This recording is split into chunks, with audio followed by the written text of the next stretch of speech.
ಸ್ವಾಗತ. ಲಾಸ್ಟ್ ಕ್ಲಾಸಲ್ಲಿ ಒಂದು ಸಿಂಪಲ್ ಇಲಸ್ಟ್ರೇಷನ್ ಸಾಲ್ವ್ ಮಾಡಿದ್ವಿ to convert historical cost based figures to current values by considering price level changes. In the present session ಇನ್ನೊಂದು illustration ನಾವು consider ಮಾಡ್ತಾ ಹೇಗೆ ಮಾನಿಟರಿ ಅಸೆಟ್ಸ್ ಮತ್ತು ಮಾನಿಟರಿ ಲಯಬಿಲಿಟೀಸ್ ಇಂದ ನೆಟ್ ಮಾನಿಟರಿ ಲಾಸ್ ಅಥವಾ ನೆಟ್ ಮಾನಿಟರಿ ಗೇನ್ ಹೇಗೆ ಬರುತ್ತೆ ಅನ್ನೋದನ್ನ ತಿಳ್ಕೊಳ್ಳೋಣ. So first of all let me read out the problem. From the following details, determine net monetary gains and athwa losses. Net monetary or gain or losses. ನೋಡಿ ಇಷ್ಟು details ಇದೆ ಅಂದರೆ given information.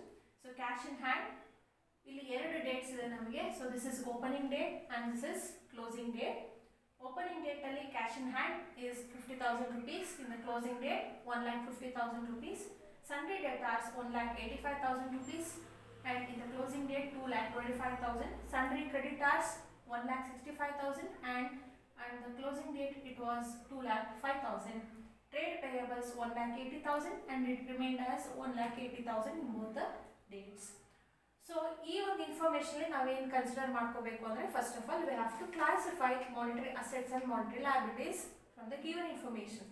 ನೋಡಿ cash in hand, sundry debtors are current assets or we can call it as monetary assets. Sundry creditors ಮತ್ತು trade payables ನ ನಾವು current liabilities ಅಂತಾನೂ ಹೇಳ್ಬೋದು, monetary liabilities ಅಂತಾನೂ ಕೂಡ ಹೇಳ್ಬೋದು. And price index numbers ಕೂಡ ಕೊಟ್ಟಿದ್ದಾರೆ. On 1/1/2020 ಅಂದರೆ ಓಪನಿಂಗ್ ಇಂಡೆಕ್ಸ್ ಅಂದರೆ ಏನು ವ್ಯಾಲ್ಯೂಸ್ ಇದೆ ಓಪನಿಂಗ್ ವ್ಯಾಲ್ಯೂಸು ಆ ವ್ಯಾಲ್ಯೂಸ್ ಏನು ತಗೊಂಡಿದ್ದೀವಿ ಅವತ್ತಿನ ಡೇಟಲ್ಲಿ ಪ್ರೈಸ್ ಇಂಡೆಕ್ಸ್ ಎಷ್ಟಿತ್ತು 200. 31/12/2020 ಅಂದರೆ closing index is 300. Average index for the year. So average for the year ಅಂತ ಹೇಳಿದ್ರೆ ಓಪನಿಂಗ್ ಮತ್ತು ಕ್ಲೋಸಿಂಗ್ ಡೇಟ್ಸ್ ಮಧ್ಯದಲ್ಲಿ ವೇರಿ ಆಗ್ತಾ ಇರುತ್ತೆ, ಫ್ಲಕ್ಚುಯೇಷನ್ಸ್ ಆಗ್ತಾ ಇರುತ್ತೆ ಪ್ರೈಸ್ ಇಂಡೆಕ್ಸಸ್. ಸೊ ಒಂದು ಆವ್ರೇಜ್ ವ್ಯಾಲ್ಯೂ ಆಗಿ ತಗೊಂಡ್ರೆ ನಾವು ಇಟ್ ಕಮ್ಸ್ ಟು 250 ಅಂತ ಹೇಳಿ ಈ ಒಂದು ಪ್ರಾಬ್ಲಮ್ ಅಲ್ಲಿ ನಮಗೆ ಇನ್ಫಾರ್ಮೇಶನ್ ಕೊಟ್ಟಿದ್ದಾರೆ. So by using all these information we have to find out whether net monetary gain ಆಗುತ್ತೋ ಅಥವಾ ಲಾಸ್ ಆಗುತ್ತೋ ಬೈ ಕನ್ಸಿಡರಿಂಗ್ ಅಥವಾ by holding monetary assets and monetary liabilities in the business. So solution ಮಾಡ್ತಾ ಹೋಗೋಣ ಈಗ.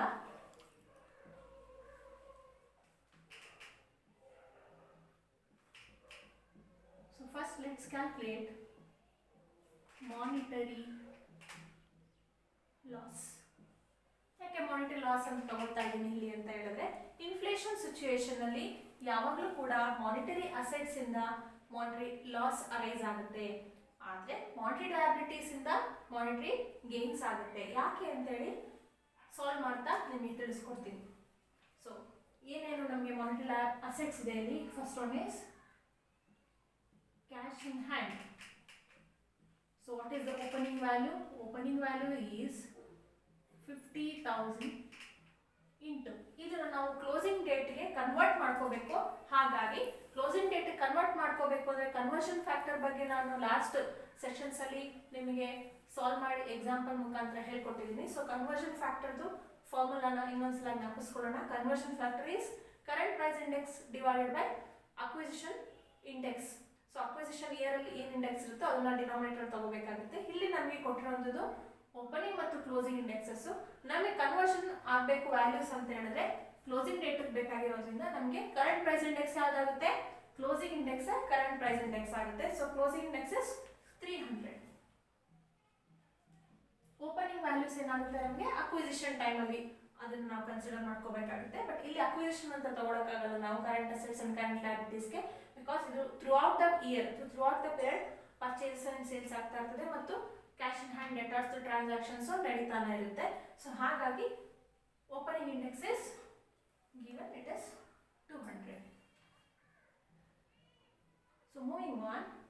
So cash in hand opening balance ನಮಗೆ 50,000 ಆಯಿತು, ಆದರೆ ಅದು ಹಾಗೆ ಉಳಿದಿಲ್ಲ. ಕ್ಲೋಸಿಂಗ್ ಡೇಟ್ ಬರೋ ಅಷ್ಟರಲ್ಲಿ ಇನ್ಕ್ರೀಸ್ ಆಗಿದೆ ಕ್ಯಾಶ್ ಇನ್ ಹ್ಯಾಂಡ್. ಎಷ್ಟು ಅಡಿಷನ್ಸ್ ಆಗಿದೆ?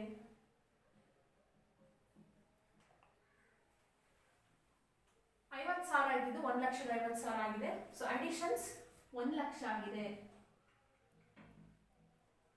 ಈ ತರ ಅಡಿಷನ್ಸ್ ಆದಾಗ ಅಗೇನ್ ನ್ಯೂಮರೇಟರ್ ಅಲ್ಲಿ ನಾವು ಕ್ಲೋಸಿಂಗ್ ಇಂಡೆಕ್ಸ್ ತಗೋತೀವಿ, ಆದರೆ ಡಿನಾಮಿನೇಟರ್ ಅಲ್ಲಿ ನಾವು ಓಪನಿಂಗ್ ಇಂಡೆಕ್ಸ್ ತಗೊಳಕ್ಕಾಗಲ್ಲ. ಯಾಕಂದ್ರೆ additions middle of the year ಕೂಡ ಆಗಿರ್ಬೋದು ಅಥವಾ ಇನ್ಯಾವುದೇ ಪೀರಿಯಡ್ ಅಲ್ಲಾರು ಆಗಿರ್ಬೋದು. ಹಾಗಾಗಿ ಆವರೇಜ್ ಇಂಡೆಕ್ಸ್ನ ತಗೋಬೇಕಾಗುತ್ತೆ 250. Then what is the next current asset or monetary asset is sundry debtors.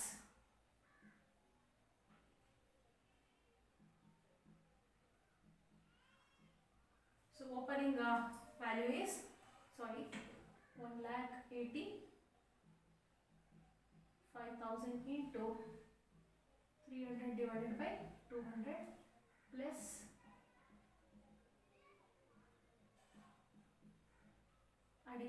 additions ಎಷ್ಟಾಗಿದೆ ನೋಡಿ.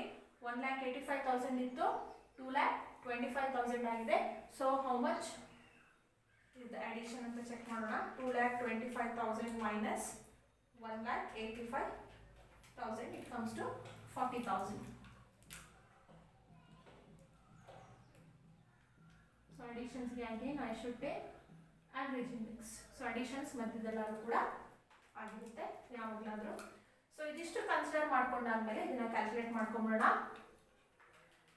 50,000 into 300 divided by 200, 75,000 rupees. Next 1 lakh multiplied by 300 divided by 250, 1,20,000. Next 1,85,000 into 300 divided by 200,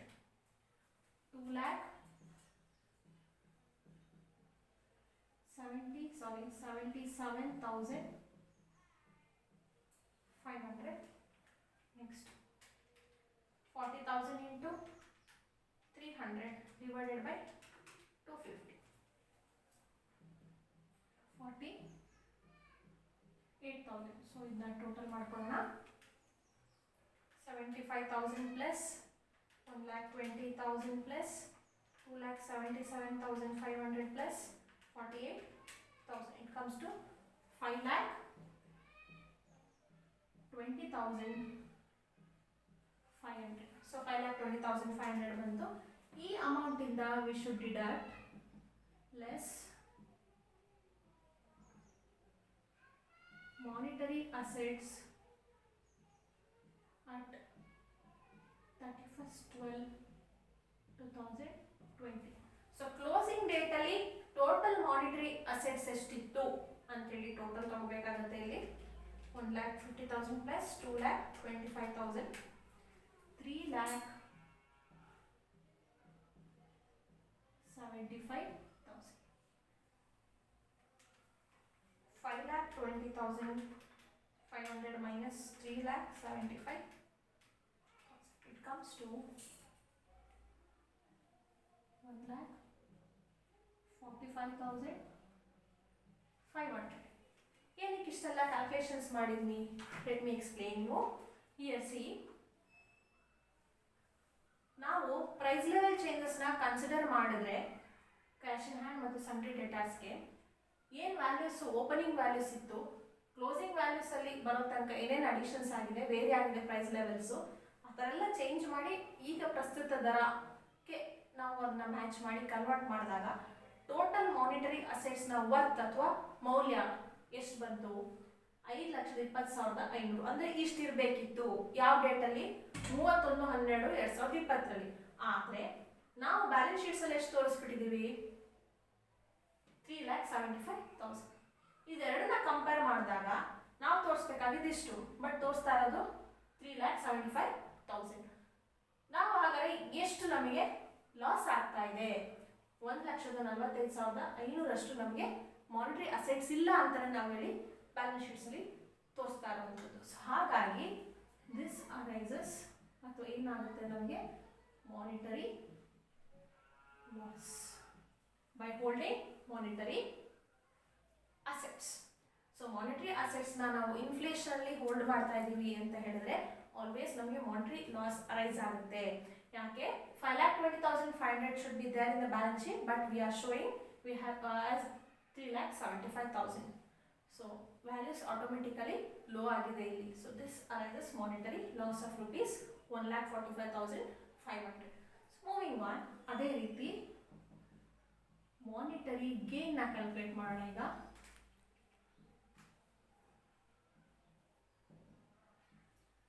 inflation situation ಅಲ್ಲಿ monetary liabilities business ಅಲ್ಲಿ ಇದೆ ಅಂತ ಹೇಳಿದ್ರೆ monetary liabilities ಇಂದ always monetary gains arise ಆಗುತ್ತೆ. ಅದು ಹೇಗೆ ಅಂತ ನೋಡೋಣ. ಸೊ ಮೊದಲನೇದಾಗಿ ಇದೇ ಪ್ರೊಸೀಜರ್ ನ ಫಾಲೋ ಮಾಡ್ತಾ first we have sundry creditors. So opening value is 1,65,000 into 300 divided by 200. Same procedure na follow ಮಾಡ್ತಾ ಇದ್ದೀನಿ ನೋಡಿ. ಇಲ್ಲಿ sundry creditors 1,65,000 into 300 divided by 200 opening value ಗೆ plus additions.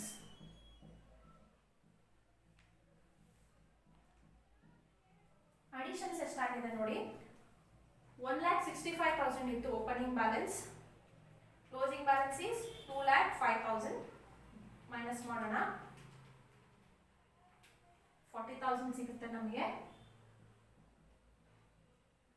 So average index ತಗೋತಾ ಇದ್ದೀವಿ 250 and closing index.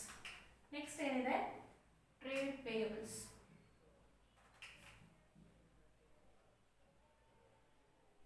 So trade payables opening is 1,80,000, 300 divided by 200. Additions ಆಗಿದೆಯಾ? No additions. 1,80,000 ಇದು 1,80,000 ಇದೆ. ಏನು ಅಡಿಷನ್ಸ್ ಆಗಿಲ್ಲ ಟ್ರೇಡ್ ಪೇಯಬಲ್ಸ್ ಅಲ್ಲಿ. ಸೊ ಹಾಗಾಗಿ ನಾವು ಅಡಿಷನ್ಸ್ಗೆ ಯಾವುದೇ ರೀತಿ ಆವರೇಜ್ ನ ಹಾಕಿ ಮಾಡೋ ಸಂದರ್ಭ ಇಲ್ಲಿ ಬರೋದಿಲ್ಲ. ಸೊ ಡೈರೆಕ್ಟ್ ಆಗಿ ಕ್ಯಾಲ್ಕುಲೇಟ್ ಮಾಡ್ಕೊಳ್ಳೋಣ. 1,65,000 into 300 divided by 200, 2,47,500. 40,000 into 300 divided by 250, 48,000. 1,80,000 into 300 divided by 200, 2,70,000. ಇದನ್ನ ಟೋಟಲ್ ಮಾಡ್ಕೊಳ್ಳೋಣ. 2,47,500 ಪ್ಲಸ್ 48,000 ಪ್ಲಸ್ 2,70,000. ಸೊ 5,65,500. ಸೊ ನಾವು ಇನ್ಫ್ಲೇಷನ್ ನ ಕನ್ಸಿಡರ್ ಮಾಡಿಕೊಂಡು ಅಥವಾ ಪ್ರೈಸ್ ಲೆವೆಲ್ಸ್ ನ ಕನ್ಸಿಡರ್ ಮಾಡಿಕೊಂಡು ಮಾನಿಟರಿ ಲಯಬಿಲಿಟೀಸ್ ನ ವ್ಯಾಲ್ಯೂ ಮಾಡ್ತಾ ಇದೀವಿ ಅಂದ್ರೆ ನಮ್ಮ ಬಿಸ್ನೆಸ್ ಅಲ್ಲಿ ಎಷ್ಟು ಲಯಬಿಲಿಟೀಸ್ ಇರಬೇಕಿತ್ತು? 5,65,500 ಕ್ಲೋಸಿಂಗ್ ಡೇಟ್ ಅಷ್ಟೊತ್ತಲ್ಲಿ. ಆದ್ರೆ ನಾವು ಬ್ಯಾಲೆನ್ಸ್ ಶೀಟ್ಸ್ ಅಲ್ಲಿ ಎಷ್ಟು ತೋರಿಸ್ಬಿಟ್ಟಿದೀವಿ ನೋಡೋಣ. Monetary liabilities at 31st/12/2020. So 2,05,000 plus 1,80,000, 3,85,000, 5,65,500 minus 3,85,000, 1,80,500. ಇದನ್ನೇನಂತೀವಿ? Monetary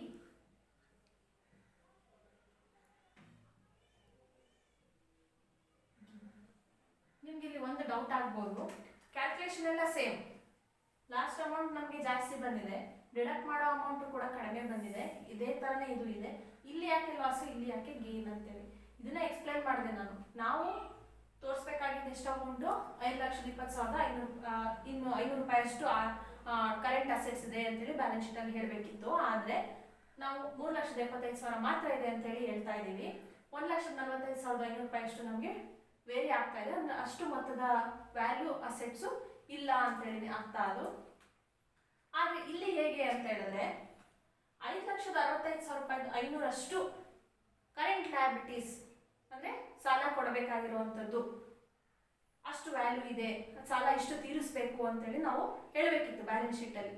ಆದ್ರೆ ನಾವು ಹೇಳ್ತಾ ಇರೋದಷ್ಟು ಜಸ್ಟ್ ನಮಗಿರೋದು 3,85,000 ಅಷ್ಟು ಸಾಲ ಇದೆ. ಸನ್ರಿ ಕ್ರೆಡಿಟರ್ಸ್ ಮತ್ತು ಟ್ರೇಡ್ ಪೇಬಲ್ಸ್ಗೆ ಪೇ ಮಾಡಬೇಕಾಗಿರೋ ಅಮೌಂಟು ಎಷ್ಟು ಮಾತ್ರ ಅಂತ ಹೇಳ್ತಾ ಇರೋದು 3,85,000 without considering inflation accounting. So ಹಾಗಾಗಿ ಇಲ್ಲಿ ನಮಗೆ ಲಾಭನೇ ಮಾನಿಟರಿ ಲಯಬಿಲಿಟೀಸ್ಗೆ ತಗೊಂಡ್ರೆ. ಸೊ ಹಾಗಾಗಿ we have mention monetary gain 1,80,500 ಅಷ್ಟು ನಮಗೆ ಕೊಡಬೇಕಾಗಿಲ್ಲ for sundry creditors and trade ಪೇಯಬಲ್ಸ್ಗೆ ಅಂತೇಳಿ ಹೇಳ್ತಾ ಇರುವಂಥದ್ದು. ಸೊ ಇದಕ್ಕೊಂದು ಎಕ್ಸಾಂಪಲ್ ಅಂತ ಹೇಳಿದ್ರೆ, ಈಗ 100 ರೂಪಾಯಿ ಸಾಲ ಮಾಡಿರ್ತೀವಿ, ಇವತ್ತು ಒಂದು 5 ದಿನದ ಹಿಂದೆ ಅಂತಾನೆ ಅನ್ಕೊಳ್ಳೋಣ ಸಿಂಪಲ್ ಆಗಿ. ದಿಢೀರಂತ ಒಂದು 3 ತಿಂಗಳಾದ್ಮೇಲೆ 150 ರೂಪಾಯಿ ಕೊಡಪ್ಪ ಅಂತ ಹೇಳಿದ್ರೆ ನಮಗೆ ಬೇಜಾರಾಗುತ್ತೆ. ಆದರೆ ವ್ಯಾಲ್ಯೂ ಜಾಸ್ತಿ ಆಗುತ್ತೆ ಅಂತ ಅನ್ಕೊಳ್ಳೋಣ, ಮನಿ ವ್ಯಾಲ್ಯೂ. ನೀನು 150 ರೂಪಾಯಿ ಕೊಡೋದು ಬೇಡ, ಜಸ್ಟ್ 100 ರೂಪಾಯಿನೇ ಕೊಡು ಅಂತ ಹೇಳಿದ್ರೆ ಖುಷಿ ಆಗುತ್ತೆ. ಸೊ ಅದೇ ರೀತಿ ಇದನ್ನು ಕೂಡ 3,85,000 ರೂಪಾಯಿನ ನಾವು ತೋರಿಸುವಂಥದ್ದು. We don't consider inflation accounting. ಇಲ್ಲಿ ನಾವು ಆಲ್ರೆಡಿ ಬ್ಯಾಲೆನ್ಸ್ ಶೀಟ್ಸಲ್ಲಿ ಹೇಳ್ಬಿಟ್ಟಿದ್ದೀವಿ ಕೊಡಬೇಕಾಗಿರೋದಷ್ಟು 3,85,000 ರೂಪಾಯಿ ಮಾತ್ರ ಅಂತ. ಆದರೆ ಇನ್ಫ್ಲೇಷನ್ ಅಕೌಂಟಿಂಗ್ನ ಕನ್ಸಿಡರ್ ಮಾಡಿದ್ರೆ ಎಷ್ಟು ಕೊಡಬೇಕಿತ್ತು? 5,65,000 ರೂಪಾಯಿದ 500 ರೂಪಾಯಿ ನಾವು ಕೊಡಬೇಕಾಗಿತ್ತು. ಸೊ ಹಾಗಾಗಿ ಎಷ್ಟು ನಮ್ಮ ಹತ್ರನೇ ಉಳ್ಕೋತು ಗೇನ್ ಆಗಿ? 1,80,500 ರೂಪಾಯಿ ಅಷ್ಟು ನಮ್ಮ ಹತ್ರನೇ ಉಳ್ಕೋತು. ಹಾಗೆ ಇಷ್ಟು ಕೊಡಬೇಕಾಗಿಲ್ಲ ಅಂತ ಅರ್ಥ. ಸೊ ಹಾಗಾಗಿ ನಾವು ಮಾನಿಟರಿ ಲಯಬಿಲಿಟೀಸ್ನ ಹೋಲ್ಡ್ ಮಾಡೋದ್ರಿಂದ ಬಿಸ್ನೆಸ್ಸಲ್ಲಿ ಇನ್ಫ್ಲೇಷನ್ ಸಿಚುಯೇಷನ್ಸಲ್ಲಿ ಮಾನಿಟರಿ ಗೇನ್ ಆಗುತ್ತೆ, ಮಾನಿಟರಿ ಅಸೆಟ್ಸಿಂದ ಮಾನಿಟರಿ ಲಾಸ್ ಆಗುತ್ತೆ. ಸೊ ಈ ಎರಡು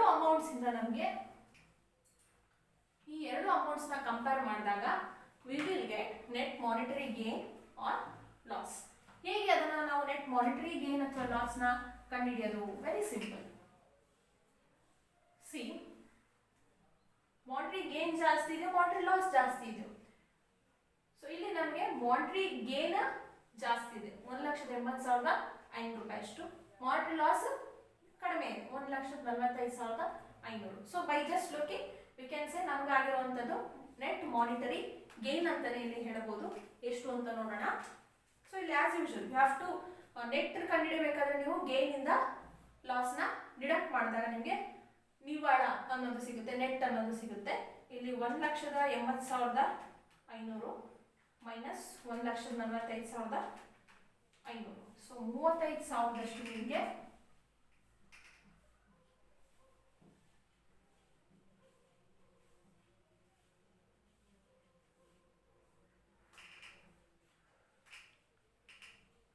net monetary gain ಆಗಿದೆ. So this is the final answer. In case ಉಲ್ಟಾ ಸಿಚುಯೇಷನ್ ತಗೊಳ್ಳೋಣ, ರಿವರ್ಸ್ ಕೇಸಲ್ಲಿ ಇದು 1,80,500, ಇದು 1,45,500 ಇದ್ರೆ ನೆಟ್ ಮಾನಿಟರಿ ಲಾಸ್ ಆಗುತ್ತೆ. ಯಾಕಂದ್ರೆ ನಮಗೆ ಇಲ್ಲಿ ಏನಾಗ್ತಾ ಇದೆ, ಲಾಸೇ ಜಾಸ್ತಿ ತೋರಿಸ್ತಾ ಇರುತ್ತೆ, ಗೇನು ಕಡಿಮೆ ತೋರಿಸ್ತಾ ಇರುತ್ತೆ. ಸೊ ಹಾಗಾಗಿ ನಾವು ಏನೇ ಮಾಡಿದ್ರು ಕೂಡ ನೆಟ್ ವ್ಯಾಲ್ಯೂ ಕಂಡುಹಿಡಿಯಬೇಕಾದ್ರೆ we have to deduct losses from gains. So ಇಲ್ಲಿ ನೀವು we are deducting 1,80,500 from 1,45,500. So ನಮಗೆ ಸಿಗ್ತಾ ಇರೋದಿಲ್ಲಿ ಈ ಕಡೆ ಏನು ತಗೊಂಡ್ರೆ positive answer, that is gain ಆಗ್ತಾ ಇದೆ, ಗೇನೇ ಜಾಸ್ತಿ ಇದೆ ಲಾಸ್ಗಿಂತ ಅಂತೇಳಿ. ಸೊ ಎಲ್ಲ ಸಿಚುಯೇಷನ್ಸಲ್ಲೂ ಹೀಗೆ ಇರೋದಿಲ್ಲ, ಎಲ್ಲ ಪ್ರಾಬ್ಲಮ್ಸಲ್ಲೂ. ಸೊ ಡಿಫ್ರೆಂಟ್ ಪ್ರಾಬ್ಲಮ್ಸಲ್ಲಿ ನಿಮಗೆ ನೆಟ್ ಮಾನಿಟರಿ ಲಾಸಸ್ಸು ಕೂಡ ಬರುತ್ತೆ. ಅವಾಗ ಹೇಗಿರುತ್ತೆ ಅಂತ ಹೇಳಿದ್ರೆ ಮಾನಿಟರಿ ಲಾಸ್ ಜಾಸ್ತಿ ಇರುತ್ತೆ, ಮಾನಿಟರಿ ಗೇನ್ ಕಡಿಮೆ ಇರುತ್ತೆ. ಬಟ್ ಸ್ಟಿಲ್ ಗೇನಿಂದ ಲಾಸ್ ನಾವು ಡಿಡಕ್ಟ್ ಮಾಡಿದಾಗ ಲಾಸ್ ಜಾಸ್ತಿ ಇರೋದ್ರಿಂದ ನಮಗೆ ಇಲ್ಲಿ ನೆಟ್ ಮಾನಿಟರಿ ಲಾಸ್ ಬರುತ್ತೆ. So this is how we should solve the problems relating to monetary gains and monetary losses to find out net monetary gain or loss from current assets or current liabilities. So ಎಲ್ಲರಿಗೂ ಅರ್ಥ ಆಗಿದೆ ಇದು ಅಂತ ಅನ್ಕೋತಾ next session ಅಲ್ಲಿ income statement ಮತ್ತು balance ಶೀಟ್ಸ್ನ ಹೇಗೆ ಮರುರಚನೆ ಮಾಡಿ ಅಥವಾ ರೀಸ್ಟೇಟ್ ಮಾಡಿ ಕರೆಂಟ್ ವ್ಯಾಲ್ಯೂಸ್ಗೆ ನಾವು ಕನ್ವರ್ಟ್ ಮಾಡುವಂಥದ್ದು ಅಂತೇಳಿ ತಿಳ್ಕೊಳ್ಳೋಣ. Thank you all.